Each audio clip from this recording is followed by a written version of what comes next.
Tehran వీధులు నినాదాలతో హోరెత్తుతూ ఉన్నాయి.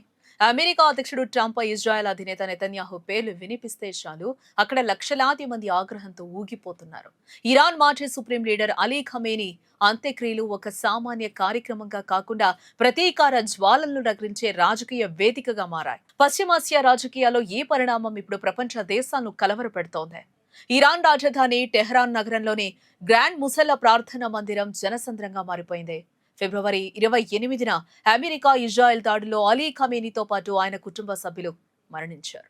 అప్పటి నుంచి నెలకొన్న యుద్ధ వాతావరణం కారణంగా 4 నెలల సుదీర్ఘ విరామం తర్వాత ప్రభుత్వం ఇప్పుడు అధికారికంగా అంత్యక్రియలు నిర్వహిస్తూ ఉంది.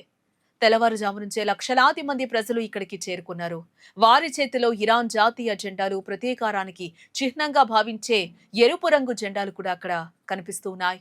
ఈ ప్రార్థనల వేదికపై నిలబడి కవి మొహమ్మద్ రసూలీ చేసిన వ్యాఖ్యలు ఇప్పుడు సంచలనమే రేపాయి. ఇకపై తమకు కఫానమే వస్త్రమని, ట్రంప్ను అంతమొందించడమే తమ బాధ్యత అని ఆయన గట్టిగా ప్రకటించారు.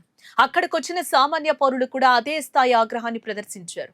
తమ ఇమాంను చంపిన వారిని వదిలిపెట్టే ప్రసక్తే లేదని ప్రజలు ముక్త కంఠంతో నినదించారు. అక్కడ ఆర్మేనియాలో ఇరాన్ రాయబారి ఖలీల్ షీర్ గోలామీ స్పందిస్తూ, మీరు మనుషులను చంపగలరు కానీ ఆదర్శాలను కాదని ఆయన వ్యాఖ్యానించారు.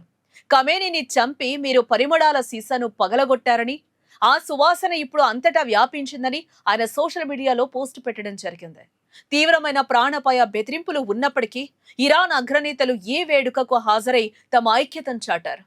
ఇరాన్ అధ్యక్షుడు Masoud Pezeshkian, parliament speaker Mohammad Bagher Ghalibaf, Quds Force అధినేత Ismail Qaani, revolutionary guard head general Ahmad Vahidi సహా ఖమేనీ కుటుంబ సభ్యులు చాలా కాలం తర్వాత బహిరంగంగా కనిపించారు. అయితే భద్రతా కారణాల దృష్ట్యా కొత్త సుప్రీం లీడర్ ముస్తఫా ఖమేనీ మాత్రం ఏ కార్యక్రమానికి దూరంగానే ఉన్నారు. ఇజ్రాయెల్ దాడుల నుంచి రక్షణ కోసం ఆయన అజ్ఞాతంలో ఉండడమే దీనికి ప్రధాన కారణంగా కూడా మనకు తెలుస్తోంది. 97 ఏళ్ల షియా మత గురువు అయతుల్లా జాఫర్ షోభాని ఏ ప్రార్థనలు నడిపించారు. ఖమేనీతో పాటు ఆయన కోడలు 14 నెలల మనవరాలి మృతదేహాలను కూడా అక్కడ ఉంచి నివాళులర్పించారు. పార్థివ దేహాన్ని ఇరాన్, ఇరాక్ నగరాల్లో ఊరేగింపుగా తీసుకెళ్లిన తర్వాత గురువారం మషాద్లోని ఇమాం రెజా బలిపీఠం వద్ద ఖననం చేయనున్నారు. ఈ అంత్యక్రియల సందర్భంగా ఇరాన్ ప్రజలు, నాయకులు పంపిన సంకేతాలు చాలా స్పష్టంగానే ఉన్నాయి. ఖమేనీ మరణానికి ప్రతీకారం తీర్చుకుంటామనే వారి ప్రతిజ్ఞలు పశ్చిమాసియాలో భవిష్యత్తులో జరగబోయే అనూహ్య పరిణామాలకు సంకేతంగా నిలుస్తున్నాయి. అమెరికా ఇజ్రాయెల్లను టార్గెట్ చేస్తూ వస్తున్న హెచ్చరికలు అంతర్జాతీయ రాజకీయాల్లో తీవ్ర ఉద్రిక్తతను కలిగిస్తూ ఉన్నాయి.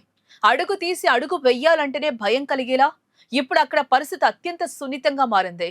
ఈ ఆగ్రహావేశాలు దేనికి దారి తీస్తాయో అన్న ఆందోళన ప్రపంచవ్యాప్తంగా ఇప్పుడు వ్యక్తమవుతూ ఉంది.